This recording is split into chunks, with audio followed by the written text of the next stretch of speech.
Good morning and welcome to Warrior TV live on YouTube. So we'll try not to swear, but maybe no promises. I don't know.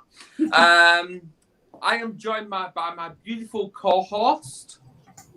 My name's Kerry Duval, Mental Health Warrior's wife. And we are joined for the very first time by the Doctor Who of business, which we'll be covering. Ben Chai, welcome. Welcome. Thank you for having me on your show. When you said beautiful co-host, I was just glamming myself up a bit. I think you meant me. So tell us, who is Ben Chai? Who is Ben Chai? He's this crazy, enigmatic, but well-meaning individual. There you go. Why do you call yourself the Doctor Who of business? Well, actually, the title was coined to me by somebody else, a lovely lady called Marina, who said, you like Doctor Who and you're very eccentric like the character, the Doctor Who. From a business perspective, I've always found unusual ways to fix problems that people can't fix. And as we know, Doctor Who is a character in the BBC TV series about a time-traveling, space-traveling, whatever-traveling person who has who finds incredible ways to fix impossible problems. Yeah. So that's how it was. That's why it was coined. Yeah, I like Doctor Who. And I should have my bow tie here. I just thought, I tell you what, after the Matt Smith character. I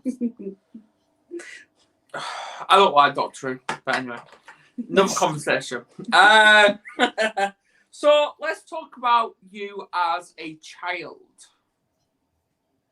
Okay. What type of person was you? What kind of person was I as a child? I was a really shy person. I was bullied a lot as a child, so I didn't really connect with anyone. I had like minus 50 social skills. Just didn't know. Yeah, I just didn't know how to connect with people. I'm high up the autistic scale.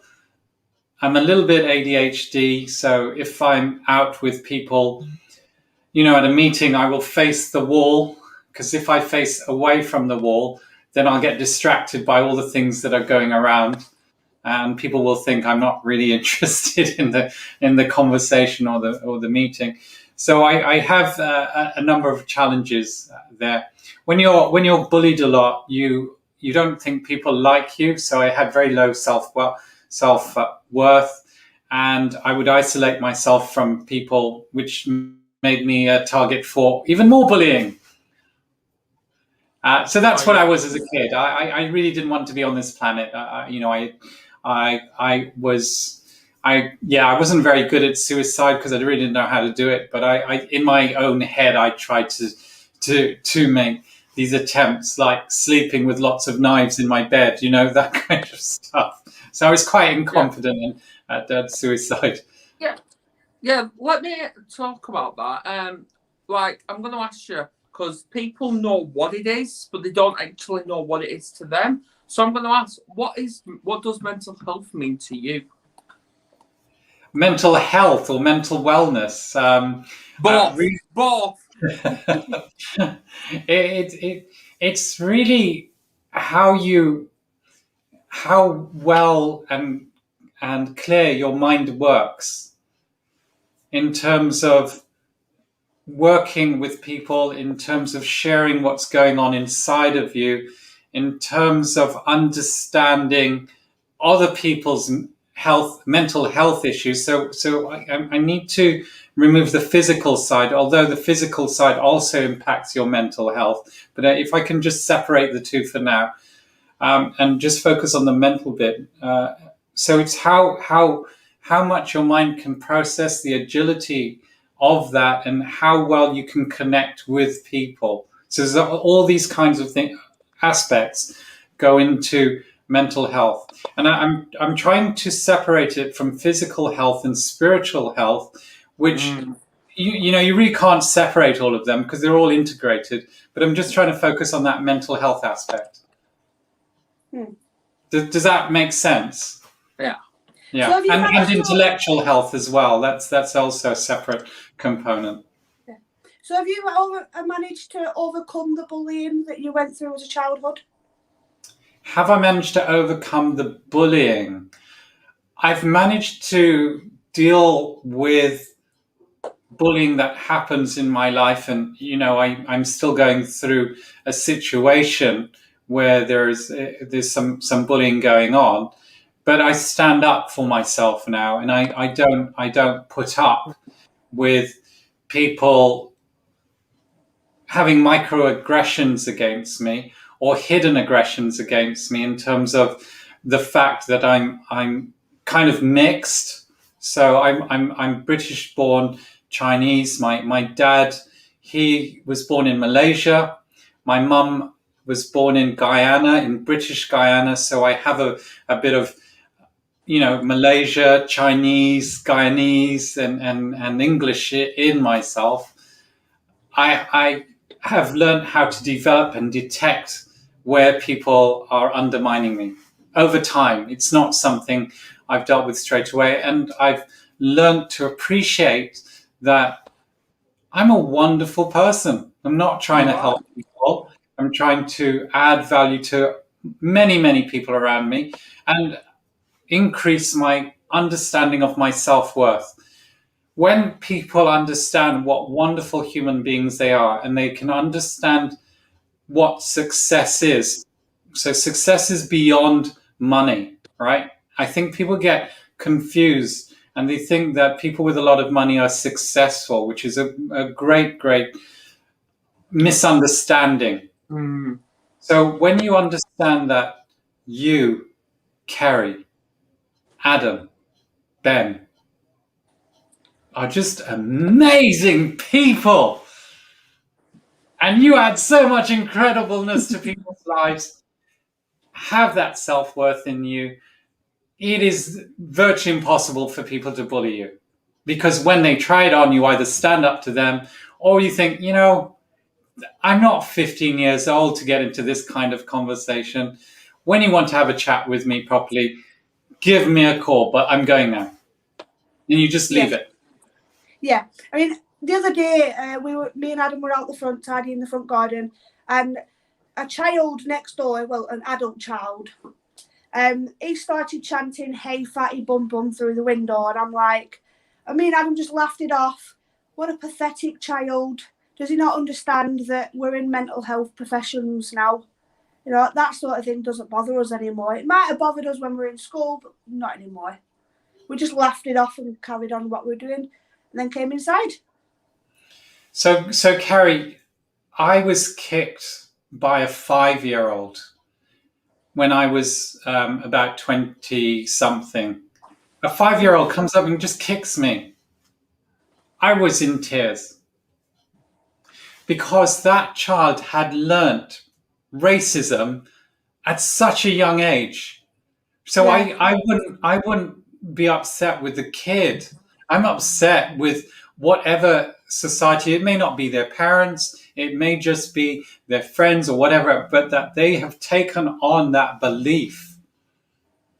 That hurt me more. Would hurt me more than an adult doing something like that, which I can just brush off. I can just think, for saying that kind of stuff to me, there's something wrong with you. See, people know how passionate I am about ending this stigma in mental health. And what pees me off is the fact that I took my kids to school yesterday and I spoke to one of the teachers and we got to talk about mental health, of how her child's got mental health and stuff like that. And she turned around to me saying, mental health doesn't get spoken about enough in schools. And that actually hurt me because you got to think the bigger picture where young teenagers, whether like 13, 14, 15, that's the highest population of self-harm. Yeah. So now I'm a little bit more self-evolved as an adult compared to when I had that kid come up to and do this to me. I would probably respond these days, "Hey, kid, come over here." And they might run away or whatever it is. But I'd sit down on the ground, so I'd get to their level so that they don't think I'm chasing them, and say, "Kid, what's going on? You're a great kid. Why would you come and kick a stranger?" With it's difficult with a neighbour, Kerry, to have that kind of conversation. But if it was a kid that came up to me and say, "Hey, fatty bum bum," I'd go over to the kid and say, "Hey, skinny dude, what's up? Hey, you little stick insect. Come have a conversation with me because you're incredible and so am I. Or I'm incredible and so are you. Let's have a chat. What's going on?" Well, Why would you come and say something like that to one of the most awesome beings on this planet? So just because I've evolved myself, and I wouldn't have been able to say that until probably about 8 years ago, when I started dealing with things differently. And actually, it was my son who taught me this, because this is how I recollect the story, that when people were going up to him and saying, Chinese, Japanese, dirty knees, blah blah blah, he joined in. He joined in. I've never heard that. I've always thought to respect people from wherever they came from. Well, but he just joined in, and it was just so it was like water off a duck's back. Yeah. So I remember another thing I might have done is, if somebody had said stick insect to me, I might say, "Hey, this is my superpower. I'm the thinnest person on this planet. See if you can find someone skinnier than me." Or if someone says fatty bum bum to me, "Dude, this is my superpower. How dare you say this about my superpower? I challenge you to find someone bigger than me." And they'll say, and then you get into a straight conversation, "Oh, I know someone fatter than you." And you say, "Prove it." And then they say, "This person is fatter than you." But they don't have my mental intelligence. You see, I've straight away engaged with them and caused the whole thing to be nothing. I'm going to add to that because it's phenomenal. I was brought up around bullies where they picked on me left, right, and centre. And this was just a few years ago where even I got called fat. And what I actually replied was, "Thank you." Great. Brilliant. Because it twists the story. It does. Because it gets that person to think, how do I respond to that? Yeah. Yeah, well, in my situation, it was sort of like I couldn't speak back to him because he was hiding in a window.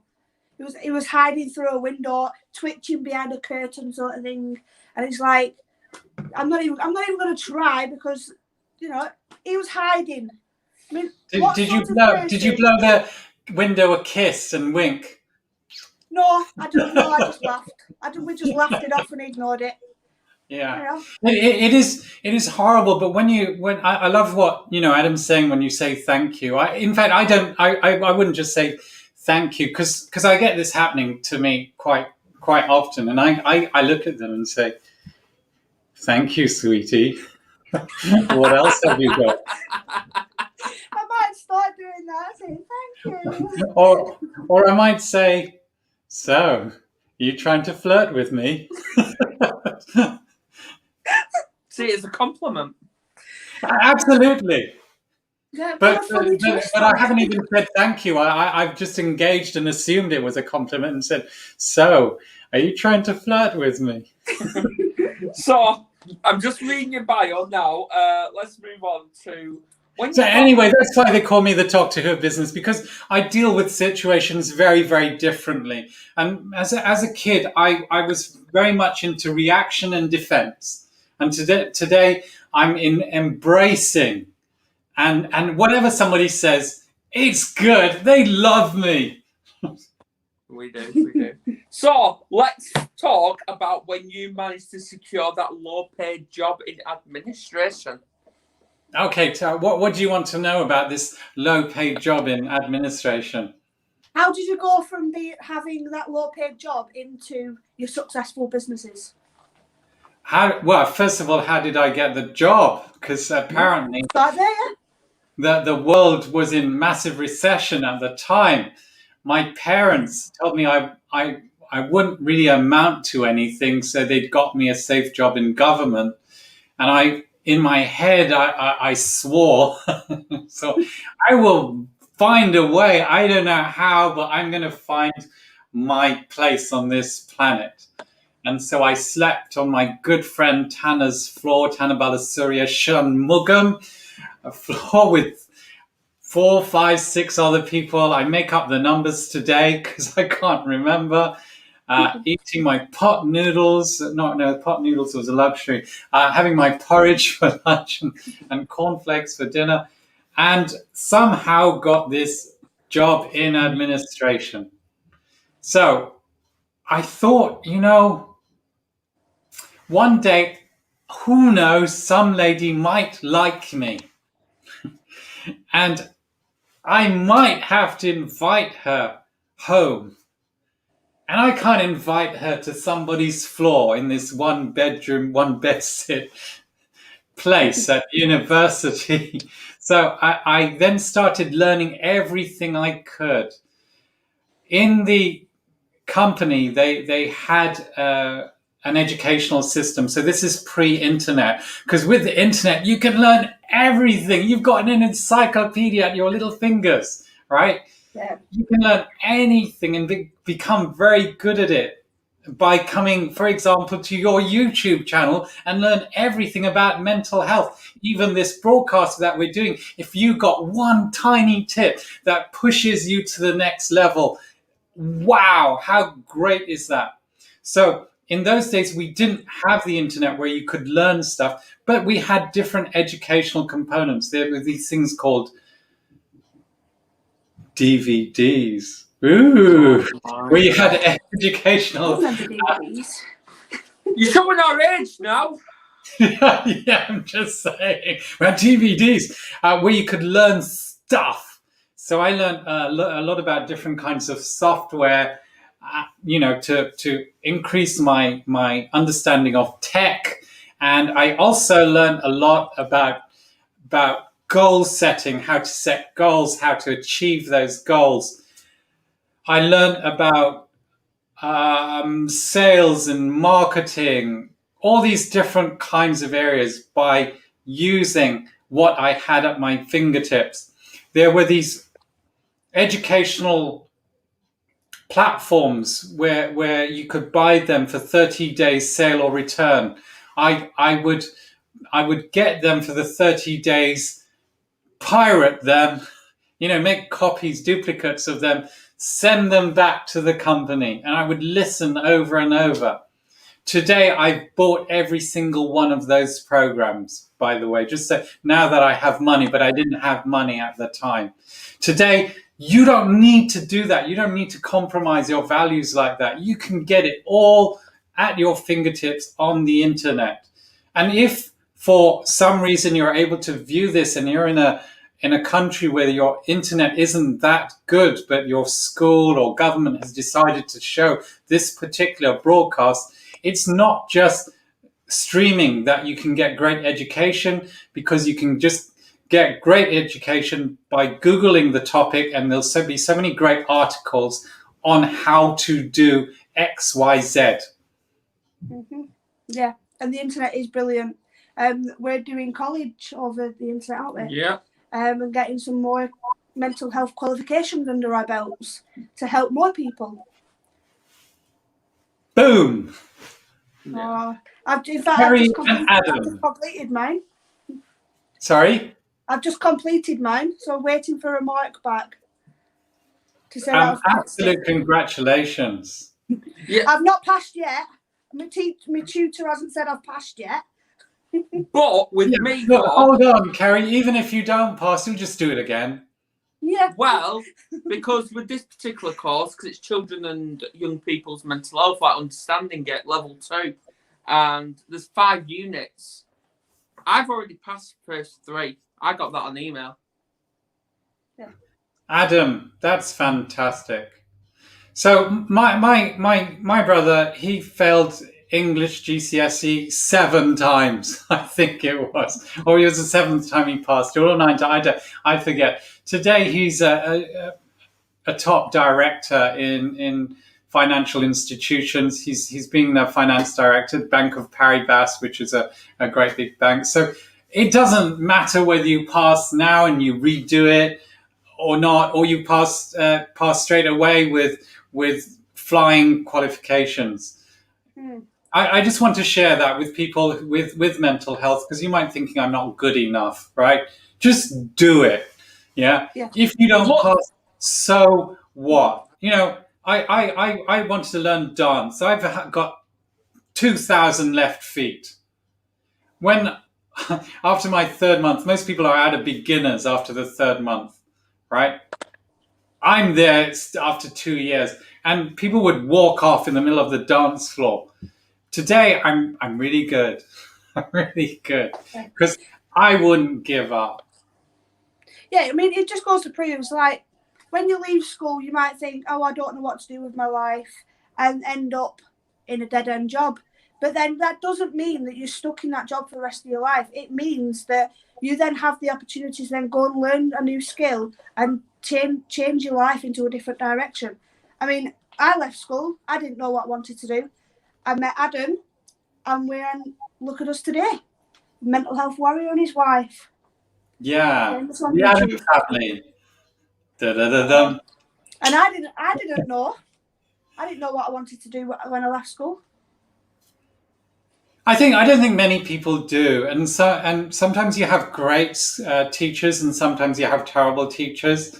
You know, I was told by 4 or 5 English teachers that I'd never be able to write, and I've written and been paid for writing probably a lot more money than all of their salaries together. So even if you've been told, you know, like my brother who failed his English GCSE and then they were told him he's no good at English, he just picked himself up, did it again, like the dance. Yeah, I just wanted it so much. Why do I care what teachers think? Exactly. Why do I care what, for example, on a reality TV show, call it, I don't know, here's a popular one, X Factor, and the judges say, you know, don't give up the day job, you'll never be a great singer. Well, as long as you do what Kerry and Adam did, you don't care what anybody says to you. You just go and do the tests and the exams. You work with people who will educate you, and you keep working with people, you know, with mental health or with singing and joining, you know, maybe as a backing vocalist or just even as a runner, you know, to go and get people's tea and coffee. But you're learning from those people about the process of getting your voice out there. You're going to be amazing. Yep. It may be that you can't do it in, 6 months or a year like some of the very talented people, but you have some talent. You just have to keep going and going. Maybe you do it in 10 years or 15 years or 20 years. Yep. Who cares? It's your journey. It's your life. Yeah. You enjoy that. Our little saying is hashtag never quit. That's our. Let's get that trending. Hashtag never quit. Never quit. No, reach for the stars. Sky's the limit. Yeah. For the stars. Oh no. Anyway. I'm sorry, Adam. I have mental health. I just burst out into songs for all sorts of things. I have terrible mental health. That's why I watch Doctor Who. We know that sane people don't watch Doctor Who, don't we, Adam? No comment. No comment. That's what I'm saying, I think. But anyway, because you're gonna have kids today where they're gonna have role models and say, I want to be just like this person, just like that person. It's like, no, don't be like that person. Be better than that person. Yeah. I wouldn't even think to be better than that person. I would be thinking, why be like anybody or better than anybody? Why not just be you? Because nobody can beat you. Exactly. Take example, Carrie, where she left school and didn't know what she wanted to do. She is so different from people who left school and knew what they wanted to do. She is unique. She doesn't have to compete with people who knew what she wanted to do. She can compete with herself. Yeah. How cool is that? Nobody had the same background as Carrie. I don't know. Nobody had, not every person has had some kid hiding behind a window saying, "Hey, fatty bum bum." Kerry is unique, and she's got these different components that have happened to her to make her that amazing individual. Why would she even want to be better than somebody else? Why not just be the amazing, the fantastic? Here's Kerry Duval. Is that right, Duval? Yep. Brilliant. With the amazing, the fantastic, the incredible Adam Duval. Yep. What? Mental health one. Why not? Eh? Yes. Yep. You know, and I get an A-star for being me. Absolutely. And nobody can compete with you. Mm-hmm. Nobody can get that A-star for being Kerry. Yep. So why be better than somebody else? Why not just keep growing your own comfort zone and expanding and evolving Kerry, evolving Adam? Yep. Evolving Can we bring Ben. it back to you now? Because this podcast is about you and you getting your story out. Right, all right. Okay, come on then. Let's do this. So tell us about these businesses that you did then. Like, Oh, what was your first response to when you first opened up your own business? Okay, my first business. Whoa, what was that? That was probably my writing print drivers for software to work with certain printers. I knew nothing. I just read a manual how to do it. I had one customer. I didn't know marketing. I didn't know sales. I didn't know branding. I just knew how to do this one thing. So that was it. I made money. Didn't know how to do anything else. And I didn't know how to get another customer. I got this customer by accident because I didn't even remember how we got that customer. I think they asked me how to do something. So I wrote it for them and they paid me some money and they said, "Hey, we've got these other printers. Can you also write drivers for this?" And so I said yes. And then every time they would get new printers, they'd call me up. So that's what happened. Today, with all the knowledge that I have in this amazing head of mine, I would probably have gone out to other companies who had those similar printers and say, "Hey, there's this software. Would you like me to write a driver to help you work with that particular printer?" Absolutely. So that was your first business. What about That's my first business. What about the second one? My second one. Let me think. You mentioned several. So how many businesses have you actually had as well? Oh my goodness. I don't know. 20, 30. Wow. Let's not cover one by one. just tell us about your favourite ones then. My favourite ones. Okay, I have two favourite ones. One is a current one, and another one was an educational and training business. In the educational and training business, I could be me.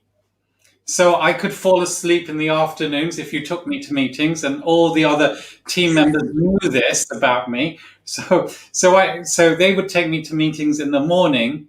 One day they took me to a meeting with Rolls-Royce with the senior executives, and I said, "Please don't do this. It's in the afternoon." And they said, "Ben, this is the only time they can meet." I said, "You know what's going to happen to me. I'm going to doze off."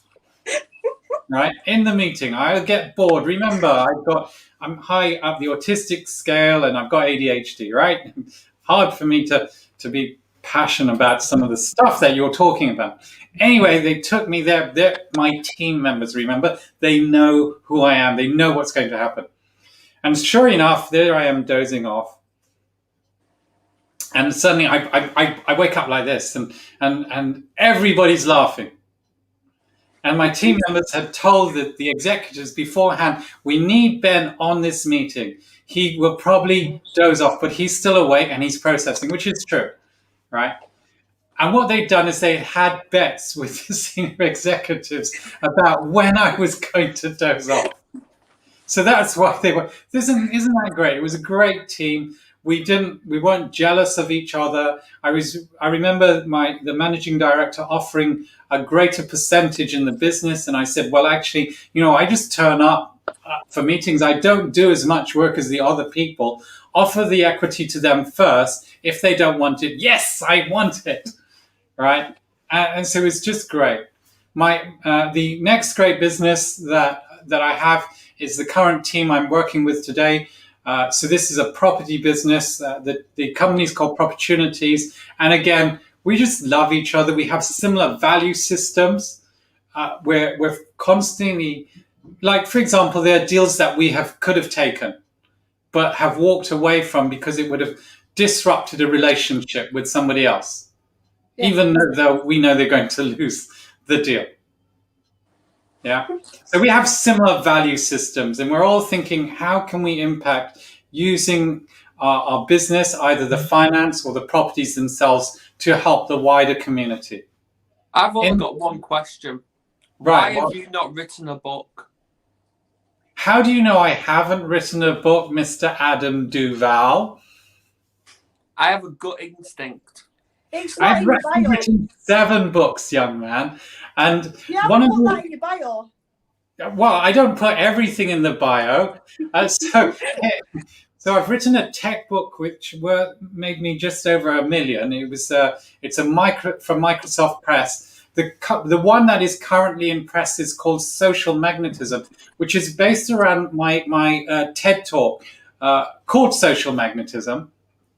And in the TED talk, I share 3 important aspects for people to improve their mental health and attract great people in their lives. Those 3 aspects are your self-worth, the ability to give value to other people, because now you've built up great self-worth. And like yourself, Adam, you're giving so much value to people in helping them improve their mental health and their mental wellness. What a wonderful thing to give to society. So we talk about adding value to others. And the third one, for your mental health and to the protection of your mental health, is to know the people you need to walk away from, who are constantly... We need this book. Yeah. We need this book. Yeah. It's in Amazon. It's in Amazon. But here's the thing. If you just want to learn the essentials, just watch the TED Talk. And please, guys, if you think it will help other people, please do write a comment on the YouTube TED Talk. I don't make any money out of it. It's on the TED platform, but the YouTube algorithm causes YouTube to share it with more and more people the more comments there are on the TED Talk. Yeah. Well, you'll have to send us a link, and then obviously we can share it. Yeah. Oh, absolutely. Thank you so much. Yeah, no problem. Thank you so much, Carrie and Adam. So, obviously, you co-host with Dr. Jacqueline on her show. I've seen you do a few videos. Obviously, we've had the privilege of being interviewed by her just the other day, which was fantastic, even though it was late. I was nervous.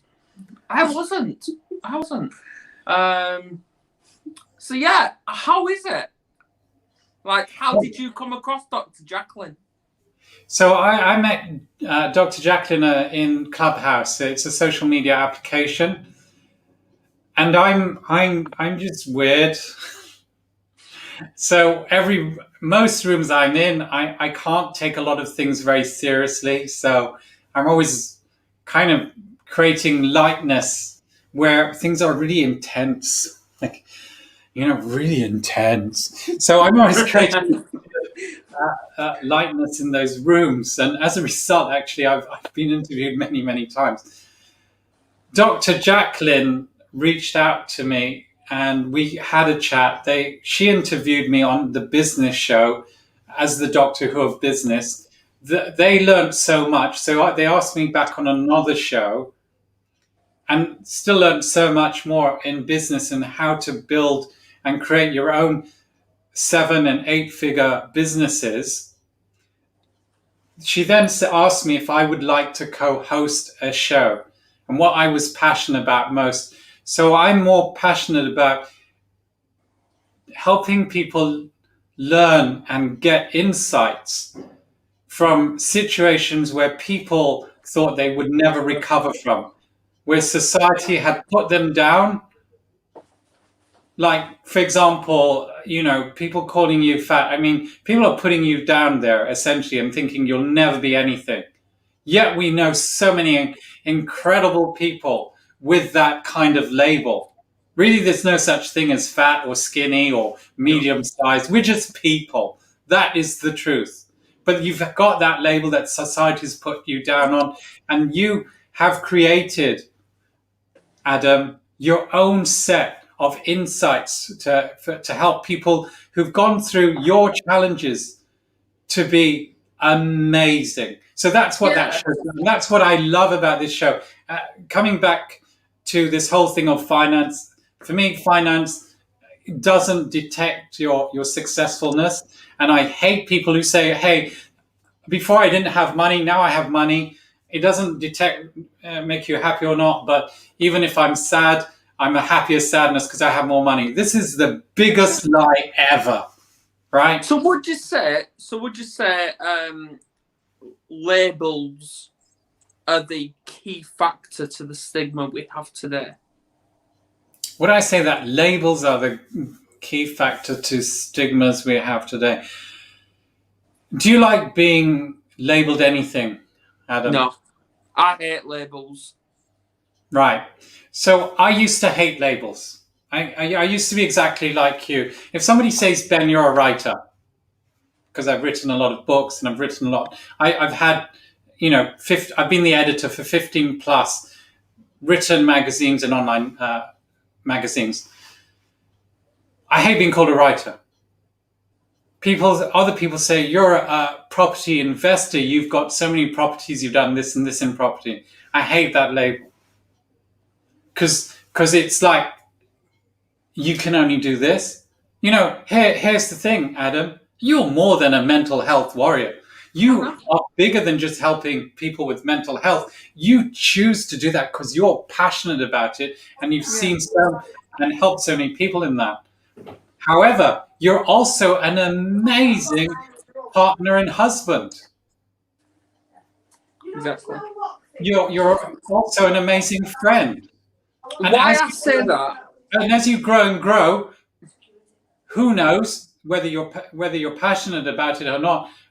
But your future, you, if you're not already, an amazing business person. I'm living my future, but the reason I'm saying I hate labels because I'm gonna reflect. I'm gonna show my age here. The TV cartoon show Winnie the Pooh. I'm just going to pick on that for a minute. Did you actually know that every single character in that has got some sort of a disability, whether it's depression, autism, ADHD, OCD, schizophrenia? It's got it all. Now, growing up, we didn't know that they had these things. We just fell in love with the characters. So it's like, why can't they do that today? I think they are doing that today. I think because of social media, because of the work that people like yourselves are doing, I think they are. For example, here I am high up the autistic scale. Do you know what autism gives people as their superpower if they're high up the scale? Gives them focus in something they're passionate about. Yeah. Do you know what ADHD gives people?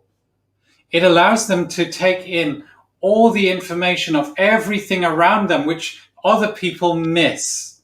So I would probably rather speak to someone, if I was a detective or journalist, someone who has ADHD, because they would have noticed tons and tons of things around them.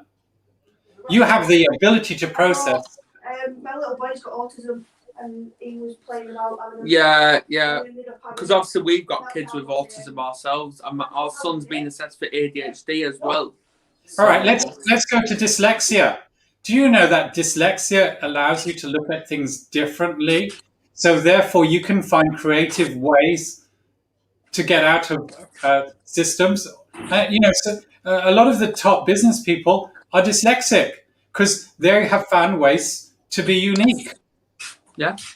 Did you know that schizophrenia, which isn't wonderful, but if you have these multiple personalities, you could be a great actor potentially. Yeah. I think the hardest one is what is it?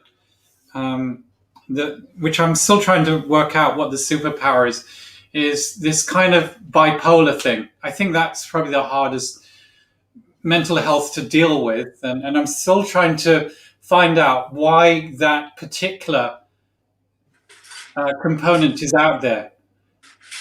How I can turn that around so people with bipolar have a massive, massive impact on society. I think maybe something with bipolar can have a good talent towards your vision, towards revision, or personality. Different personalities. Well, because you've got these highs and you've got these absolutely lows of depression, So one minute you're the most energetic, everybody loves you. The next minute you want to commit suicide. Kind of. I mean, I'm talking about the extremes of bipolar, and you push people away. So I've often been people. If you suffer from bipolar and you're watching this, can you help us think through this? Because you are amazing. You are absolutely amazing. And do you actually know what depression really means? Carry on. Depression, if you actually look at the word depression and you take those letters, it really means I press stone. Like a diamond. So when you have all that. No. If you actually write, I say this to many clients. If you actually write the word depression, and then on a piece of paper, and you actually transform it into a statement, you take those letters of depression, and you've got I press stone. I press stone. Okay. You should try it.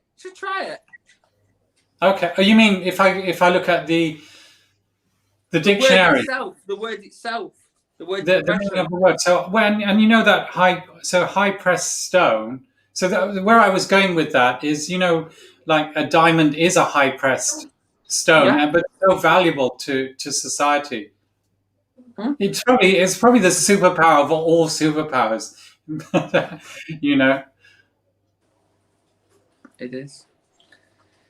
It is. So, yeah.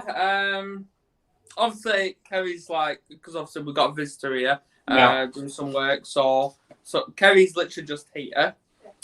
So, obviously, with your autism and your ADHD, we've got to ask is if you came across someone that, say, I don't know, the 12-year-old Ben Chai, he's got autism, he's got ADHD, but he doesn't know what to do with his life, what piece of advice would you actually give him? If I met the 12-year-old me, I probably would just say carry on. Because if I changed me, I wouldn't be me today. I like me today. My childhood, I wouldn't wish my childhood on anyone, really. I really wouldn't. It was horrible. I had lots of bullying. I was told how ugly I was. I just hated myself. I was a tiny guy. But if I hadn't gone through that depression, that high-pressed stone, I wouldn't be the diamond and the ongoing, evolving diamond that I am today. So I probably would just say carry on. If you're going through situations like some of us here have gone through, I would just say to you right now, it gets better. One day it will really get better. Please reach out to people who are going through situations and have evolved a little more. That's why I do the Underdog Show with Dr. Jacqueline. But you've got people around you like this. There's people in Kerry and Adam's life. There's people in my life, right, who've been through what you're maybe going through at the moment. And we can just help you and say, it's going to get better. It might be horrible for the next 2, 3, 4 years, but it will get better. Please, please hold on. Please, please don't think you're a burden on anyone, because we love you to pieces. Sure, we may not always have the time for you because we've got our own stuff to deal with, but we'll always find a way to spend a little time with you and introduce you to a community of all wonderful people who work with you. That's probably what I would. For me, what advice would you give to somebody that's just starting out in business? Who's just started out in business? See if you can be an intern in a business that you like being in. And being an intern means you don't get paid.